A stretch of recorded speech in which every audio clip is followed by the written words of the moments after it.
sọlú alánàbí kẹrin sallallahu alaihi wasallam. Adá ọpẹ́ fún Ọlọ́run, a sì kí gbogbo ẹ̀yin èèyàn.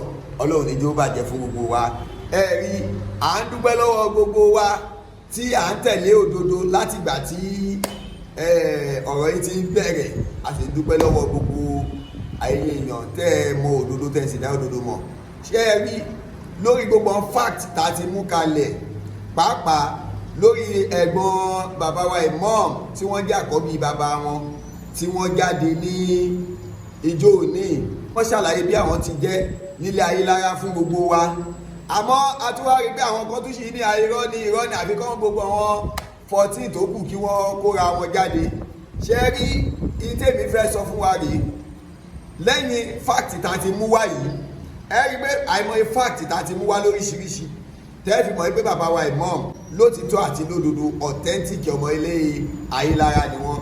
Náà tí wọ́n tó bá wá sọ pé ẹ kàn ń ṣọmọ ilé Ayélára, ohun tó kù ní pé bóyá ká pàdé ní kóòtù, ó ti yé, instead of tó máa fi bọ́ sórí social media tó máa pariwo pàápàá Ṣùgbẹ́rù lọ́ba níkà, bóyá kẹ́ pàdé ní kóòtù.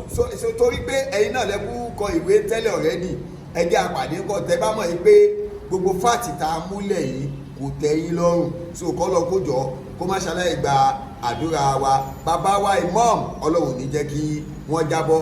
Bákan náà fi àsìkò yìí a fi ń dúpẹ́ lọ́wọ́ gbogbo ẹ̀yin ọ̀jọ̀gbọ́n tẹ́ ẹ tẹ̀lé wa, tẹ́ ẹ sọ̀pọ́tì bàbá wa Imam fúdi kan àbídì kejì, pàápàá Ogbomosho Muslim Justice Forum. A dúpẹ́ lọ́wọ́ yín torí pé ẹ̀yin lẹ́ ń bá wa gbé gbogbo àwọn fídíò lóríṣiríṣi síta. Ẹ̀yin ròyìn pé ẹ fẹ́ fi kó bá bàbá wa Imam ni, ẹ mọ̀ yí pé ẹ tún fi ń boost ìrìn àjò bàbá wa Imam ni. So mo kí gbogbo yín, pàápàá admin wọn àfọ ọmọ àfà òun admin ni Ogbomoso Muslim Justice Forum, òun ni admin wọn, ó sì máa ń gbé gbogbo fídíò bàbá wa Imam. Ọlọ́run ní jó bàjẹ́ fún yín o. Bàbá wa Ṣùgbẹ́rù lọ́ba níkà, àkí ẹ̀yin náà torí tí ò bá ń ṣe ẹ̀yin ni kò sí bá a ṣe fẹ́, báwo ni wọ́n ṣe fẹ́ mọ̀ pé Imam Ogbomosho ẹ̀yin náà ń pariwo tẹ̀ ń parọ́ lóríṣiríṣi pé Imam ń ṣe ọmọ ilé Ayélára. Ó wá ń jẹ́ ká máa mọ ìtàn lóríṣiríṣi. Ẹ̀yin náà ẹ sọ́pọ́ọ̀tì wa náà ni, Ọlọ́run ní jó bàjẹ́ fún yín. Àmọ́ gbogbo yín náà la pè Tuesday kẹ́ ẹ jẹ́ ká jọ wá ṣe wẹ̀jẹ̀wẹ̀mu ní mọ́sálásí ọjà Àgbò.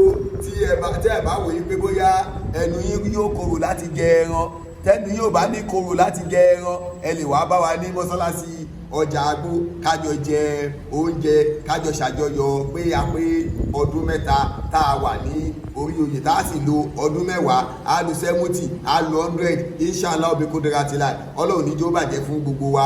Pàápàá Ogbomosho Union, gbogbo yín náà la kí. Ogbomosho Youth, Ọlọ́run ní jó bàjẹ́ fún gbogbo yín àti gbogbo ẹ̀yin bẹ́ẹ̀ tẹ́ ń sọ́pọ́tì Imam Ogbomosho fúdi kan àbí fúdi ìmíì. Àdúpẹ́ lọ́wọ́ yín. Ẹ wá rí bàbá wa Ọba Gandhi Afọlábí Orúmọgẹ̀gẹ̀ Kábíyèsí, àṣetótó fórí adé o, àṣetótó fórí adé o, àṣetótó fórí adé o. Ẹ jọ̀ọ́, ẹ rí pé gbogbo fídíò mi látòkè délẹ̀, gbogbo ẹni tó bá mọ bọ́ ti ń gbọ́ ọ̀rọ̀ á rí wípé gbogbo ìgbà ni mo máa ń sọ pé bàbá wa Ọba Kábíyèsí àti bàbá wa Imam ọ̀rẹ́ ni wọ́n padà jọ ṣe nígbẹ̀yìn. Ẹ wá rí bàbá wa Imam Ogbomosho, wọ́n wá bẹ bàbá wa Kábíyèsí, wọ́n wá ní bá tá a bá fọwọ́ ọ̀tún bọ́mọ wí káfíntò sì fà á mọ́ra. Bàbá wa Imam Ogbomosho ló sọ bẹ́ẹ̀. Kábíyèsí Ọba Gandhi Afọlábí Ọláoyè Orúmọgẹ̀gẹ̀ kẹta. Bàbá Kábíyèsí, ẹ má bínú torí Ọlọ́run. Ẹ̀yin àgbàlagbà, ẹni bẹ́lẹ́jọ́ bá ti mẹjú ẹ̀ lẹ́bi kèé pẹ́ lórí ìkúnlẹ̀, ẹ má bínú. Ẹ̀yin àgbàlagbà, ẹni bá fi ọwọ́ ọ̀tún gbọ́mọ wí, a sì fi tòsì fà mọ́ra, ẹbí tòsì fà wá mọ́ra, ẹkú àmọ́ra.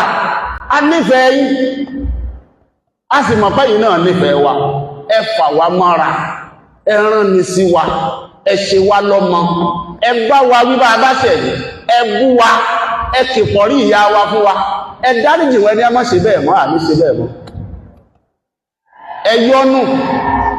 Ẹ yọ́nú bàbá Kábíyèsí. Bẹ́ẹ̀ bá yọ́nú ní ìsìn bàbá Kábíyèsí, ẹ̀yin ó rí pé gbogbo ariwo wa tí wọ́n ń pa káàkiri ní social media ń jojúmọ́ tà sinmi, ẹ̀yin ó rí pa sinmi. mo rò pé tí ó bá ní ìsìn ọlọ́wọ́n bá lékè ọlá yóò fún àǹsìnmi l'Ógbómọ̀ṣọ́. Kábíyèsí ọba Ghandi Afọlábí Orúmọgẹ̀gẹ̀ mo ṣe tó forí adé o. ṣé ẹ rí ẹ̀mọ́ tí mo rí nínú bàbá wa ọba Kábíyèsí ni wípé bàbá náà dáa púpọ̀, bàbá náà sì jẹ́ ọ̀jọ̀gbọ́n èèyàn tọ́lọ́wọ́n bá fún ní ẹ̀mí sùúrù, tọ́lọ́wọ́n bá sì tún fún ní ẹni tí ń jásí wípé wọ́n máa ń fi làákàyè wọ́n á fi gbọ́ ọ̀rọ̀, wọ́n máa ń wá fi làákàyè hùwà. Ẹni tó bá sọ bàbá wa Kábíyèsí bẹ́ẹ̀ á rí wípé wọ́n máa ń fi làákàyè hùwà ni, tó tí ìgbà ń ṣe làákàyè ni ìdáwí ìkọlà àbáwí, torí gbogbo àwọn ọlọ́tẹ̀ tí ń lọ bá wọ̀nyí kò ṣe rí bàbá wa Kábíyèsí kì í ṣe wípé wọn ò fẹ́ràn bàbá wa Imam Ogbomosho. gbogbo ẹ̀yin tẹ́ ẹ jẹ́ fáǹsì bàbá wa Imam Ogbomosho kì í ṣe pé bàbá wa ọba Kábíyèsí ò nífẹ̀ẹ́ Imam Ogbomosho, wọ́n nífẹ̀ẹ́ wọn dáadáa.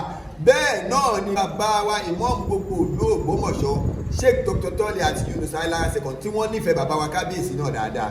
àmọ́ àwọn ọlọ́tẹ̀ àríjẹ níbi màdàrú ni wọ́n fẹ́ dàárín wọn rú torí pé wọ́n ń jẹ́ ń bẹ̀. ẹ jẹ́ kí n fi kọ́kọ́ ṣàpèjúwe kí n sì fi kọ́kọ́ ṣàpẹẹrẹ. ṣé rí àwọn ọ̀tá àwọn ni wọn ò fẹ́ kí ìjà yóò parí. màá sọ rísì rèé bàbá wa Kábíyèsí Ọlọ́run níjó bàjẹ́ fún yín. ṣé rí rísì náà fi fẹ́ kó parí ni pé wọ́n ń rí jẹ lọ́wọ́ yín lọ́wọ́. ṣé lọ́rọ̀ yẹn dàbí ọ̀rọ̀ wọn tí wọ́n wà nídìí ètò iná Nàìjíríà tí wọ́n ń jẹ ń bẹ̀. ṣé mo pé wọn ní fẹ́ kí ní ó tàn tọ́mọ̀ ẹgbẹ́ bí náà ṣe tọ́ yẹn náà wọ́n ṣe ń jẹ. àbí ọ̀rọ̀ epo Nàìjíríà wọ́n ti mọ̀ pé epo bá wọ́n àwọn ò ní rírun nǹkan jẹ mọ́ náà ṣe jẹ́ kí refineries wọ́n ó ṣiṣẹ́. so bẹ́ẹ̀ náà lọ̀rọ̀ àwọn màdàrú tí wọ́n wà nílùú Ògbómọ̀ṣọ́ yìí mi ì ní dárúkọ èèyàn kankan mọ́. ó yẹ kí bàbá wa Kábíyèsí ẹ̀yin náà á ti mọ̀ wọ́n torí ihun tí wọ́n ń jẹ lọ́wọ́ yín ni wọ́n ṣe máa wá ń gbé ìgbékúgbé fún yín pé ó túbú yín o ó sọ̀rọ̀ sí yín o mí ìwà bàbá ń ṣe wá sí ni. àmọ́ ní gbogbo bó ti wá lè ń kó jẹ́ bàbá wa Kábíyèsí ẹ má bínú. bàbá wa ọba Ghandi Afọlábí Orúmọgẹ̀gẹ̀ Kábíyèsí ẹ má bínú sí wa, ẹ má bínú sí wa. ẹ gbé gbogbo fídíò mi látòkè délẹ̀ náà ni mo fi máa ń bẹ̀ yín pé bàbá wa Kábíyèsí ọba Ghandi Afọlábí Orúmọgẹ̀gẹ̀ ẹ má bínú. ọ ní àgbà tí ò bínú lọmọ rẹ̀ ń pọ̀. Sheikh Dr. Tọ́lẹ̀ àti Yunus ọmọ yín ni ó sì jọ yín púpọ̀, wọ́n wá jọ yín bí mumu. Ọlọ́run jọ kò ní pa yín méjèèjì inshallah bí kúndúrà tilẹ̀ ẹ̀ ní kú ẹ̀ ní ṣàárẹ̀ ẹ̀ ní wàhálà ìgbókùn sọ ó ní ìmọ́lẹ̀ lẹ́yìn méjèèjì jẹ́ ìmọ́lẹ̀ ńlá lọ́lọ́wọ́n bá ṣe ẹ̀yin méjèèjì nílùú Ògbómọ̀ṣọ́. wá rí bí ìmọ́lẹ̀ yẹn ṣe ń tọ̀ láti bàtẹ́ ti dé. ìmọ́lẹ̀ yẹn ń tọ̀ àwọn ẹlẹ́mìí òkùnkùn náà fẹ́ kí ìmọ́lẹ̀ yẹn ó tọ̀ náà tó fi ń dàbẹ́ rí pé ìmọ́lẹ̀ yẹn ò fẹ́ tọ̀ dáadáa. ẹ wá dúró iṣẹ́ gbàǹtàbàǹtà tẹ́ ẹ gbé wá lẹ́nu ìgbà tẹ́ ẹ débẹ̀ yìí ẹ ti ṣètò omi ti ń yọ lẹ́nu ìgbà tẹ́ ẹ débẹ̀ yìí stadium ẹ ti ṣe bí ààfin ló ti ń dàbí tìlú èyìnbó yìí. ẹ wá wo bàbá wa Imam Ògbómọ̀ṣọ́ náà ẹ wo àtìgbà tó ti dénú mọ́sálásí yẹn ẹ wo bí mọ́sálásí yẹn ṣe ń tuntun sí. àmọ́ wọn àríjẹ níbi màdàrú àwọn náà fẹ́ kí n tẹ́ ẹ̀ ṣe kó tó o torí pé àwọn ń jẹ bẹ́ẹ̀ lọ́wọ́. torí ẹ̀ bàbá wa Kábíyèsí ẹ má bínú bàbá wa Imam ti bẹ̀yìn wọ́n ti bẹ̀yìn níta gbangba wọ́n tún ti bẹ̀yìn lórí múmbàrí ìbá dáa kẹ́yìn náà fọwọ́ wọnú. ẹ rí i pé tẹ́yìn bá pe bàbá wa Imam Ògbómọ̀ṣọ́ lé ní pé Sheikh Dr. Tọ́lẹ̀ àti Yunus bàbá wa Imam èmi àti oníjàmọ́ o àdẹ̀ ní ìjàmọ́ lẹ́lẹ́ ẹ rí i pé gbogbo àwọn ọ̀tá ìwọ̀n ní rí nǹkan sọmọ́ àti sùdẹ́rù o pààkó yìí ni o gbogbo wọn ní rí nǹkan sọmọ́.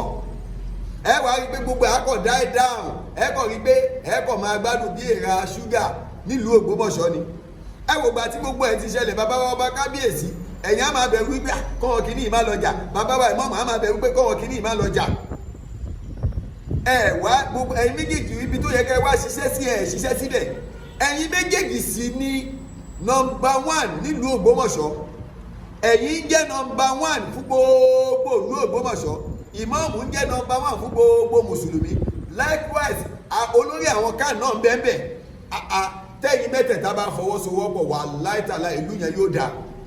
kódà ká tó rí kánsẹ́lọ̀ tí ò ní ṣe àtúnṣe nínú ìlú yóò pẹ́.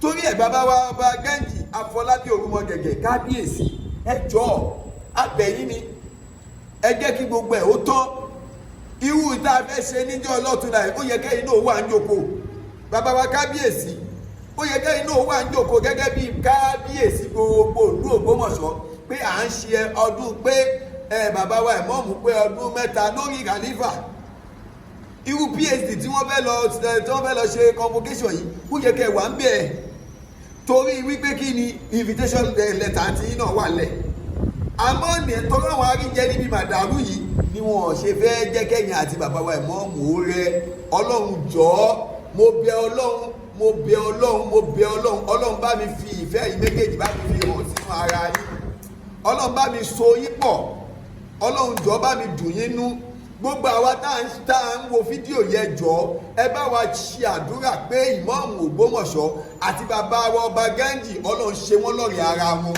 ẹ jọ̀ọ́ ẹ bá wa ṣe àdúrà lórí ẹ̀ torí wípé kí ni ìmọ̀ọ́mù Ògbómọ̀ṣọ́ yìí nǹkan ò gbọ́dọ̀ ṣé kò fíìtì ìlú ni ká tó wá sọ bàbá wa ọba Gáǹjì Ògbómọgẹ̀gẹ̀ kábíyèsí sáwọn la máa sọ pé wọn ò fíìtì ìlú àwọn méjèèjì fíìtì ìlú abirú àwa ìkẹyàn tó wá ní kírú àwa yóò kú abẹ́ẹ̀rí oríṣiríṣi èpè wọ́n ti ṣẹ́ fún wa torí pé à ń fẹ́ kí àtúnṣe ó wà ẹlòmíì á ṣépè ẹlòmíì á náà wá sàtàbátì àdá tó ti bẹ́ẹ̀ nígbà tó jẹ́ àṣẹ lórí àbòsí à ń dá sí ni à ń tutù sí ni ọlọ́run jọ má jò bàjẹ́ fẹ́ ní kọ̀ọ̀kan wa tá a dúró ti òdodo ọlọ́run ní jò bàjẹ́ fún wa bàbá wa ọba Gáǹjì Afọlábí Ògbómọgẹ̀gẹ̀ kábíyèsí ẹ má bínú kábíyèsí ẹ má bínú kábíyèsí ẹ má bínú abẹ̀yìn nítorí tọ́lọ́run tànábì Muhammad gbogbo wa lápapọ̀ lọ́ọ̀la bẹ̀ ẹ má bínú ọlọ́run ní dójú àdúrà tiwa Ògbómọ̀ṣọ́ Muslim Justice Forum